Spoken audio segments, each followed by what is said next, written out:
کفا وسلام علی عباده الذین اصطفى اما بعد اعوذ باللہ من الشیطان الرجیم بسم اللہ الرحمن الرحیم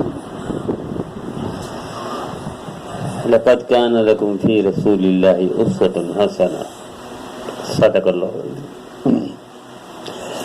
میرے بھائی اور دوستو، ہم امتی ہیں نبی کریم صلی اللہ تعالی علیہ وسلم۔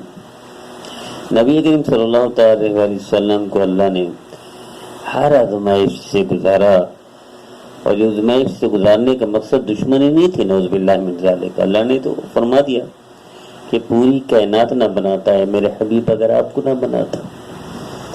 ایسے حبیب کے صدقے کو پوری کائنات بنی، پھر اس کو مشکلات پریشانیاں کیوں؟ تاکہ درجات بلند ہو، محبوب اور قریب آ جائے، فضیلت اور زیادہ بڑھ جائے، جنت کے درجے اور زیادہ بلند ہو جائیں۔ یہ اس لیے تھا۔ اللہ خود فرماتے ہیں نا قرآن پاک میں، وما کان اللہ لیضیع ایمانکم ان اللہ بالناس لرؤوف الرحیم۔ تعبیل قبلہ کے وقت مسلمانوں کو بڑی تکلیف ہوئی، لیکن آزمائش اس لیے نہیں تھی کہ ایمان کو برباد کر دی۔ ایمان کو برباد کرنے کے لیے آزمائش نہیں آتی، ایمان کو بڑھانے کے لیے آتی ہے، درجہ بلند کرنے کے لیے آتی ہے، خطاؤں کو معاف کرنے کے لیے آتی ہے، اللہ کا قرب خاص تعلق دلانے کے لیے آزمائش آتی ہے۔ آزمائش اس لیے نہیں آتی۔ ہم گھبرا جاتے ہیں، ہم پریشان ہو جاتے ہیں۔ مسلمان کو نہیں پریشان ہونا چاہیے، مسلمان کو نہیں گھبرانا چاہیے آزمائش سے۔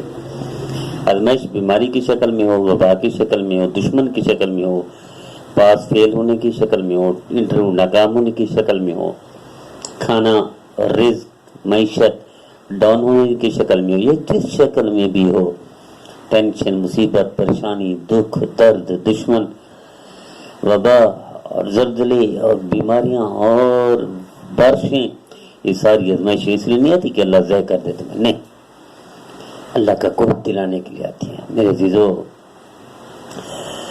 عورت کو دیکھیں، عورت کی شادی کے بعد سب سے بڑی خواہش ہوتی ہے بچے پیدا ہوں۔ بچے پیدا نہ ہوں تو اس عورت سے زیادہ دکھی کائنات میں کوئی نہیں ہوتا۔ لیکن بچے کے لیے کتنی تکلیفیں برداشت کرنی پڑتی ہیں عورت کو۔ عورت کو 9 مہینے تکلیف برداشت کرے، پھر 2 سال دودھ پلانے کی تکلیف برداشت کرے، پھر 3-4 سال اس کے پیشاب بہانے کی تکلیف برداشت کرے، تب جا کر خوشی ملتی ہے۔ تو میرے عزیزو، اسی طرح طالب علم، میٹرک کا طالب علم انٹر میں چلے جاتا ہے تو کیا ہوتا ہے؟ ساری رات جاگنا پڑتا ہے، کھانا چھوڑنا پڑتا ہے، آرام برباد کرنا پڑتا ہے، تب جا کر جان کھپا کر تب جا کر اگلا درجہ ملتا ہے۔ اسی طرح سونا ہے، سونا قیمتی بنتا ہے، زیور بنتا ہے، سونا خوبصورت بنتا ہے۔ کیسے؟ آگ کی بھٹی سے گزر کر زیور بنتا ہے۔ صحابہ کرام رضوان اللہ تعالی مجمعین کو اللہ نے اتنا درجہ رضی اللہ عنہم ورضوان کا درجہ دے دیا، سارے گناہ معاف کر دیے، جنت کا وارث بنا دیا، دنیا قدموں میں ڈال دی، پوری دنیا کے لیے نمونہ، رول ماڈل، قیامت تک کے لیے نمونہ بنا دیا۔ پہلے کیا ہوا؟ کھانے کی بھوک، دشمن کی بھوک اور حالات کی تکلیف، وطن چھوڑنے کی تکلیف، بیت اللہ چھوڑنے کی تکلیف، شہادتیں، اور ایسی شہادتیں بھی ایسی کہ ایک ایک آزاد دشمن کاٹ دیتا ہے۔ پھر درجہ کیا ملا؟ کائنات میں انبیاء کے بعد سب سے محبوب ترین لوگ، مقرب ترین لوگ، پسندیدہ چنیدہ برگزیدہ ترین لوگ وہ یہ صحابہ کرام تھے۔ گرم ریتوں پر لٹایا گیا، انگاروں پر لٹایا گیا، پانی بند کیا گیا، کھانا بند کر دیا گیا، رشتہ دار الگ کر دیے گئے، کتنی تکلیفوں سے گزر کر تب جا کر یہ سرٹیفکیٹ، یہ سند، یہ اعزاز ملا۔ لیکن آج کا مسلمان پریشان ہو جاتا ہے اور پھٹ پڑتا ہے، اللہ کی شکایت کرتا ہے، اللہ اللہ کے رسول کا نافرمان بن جاتا ہے۔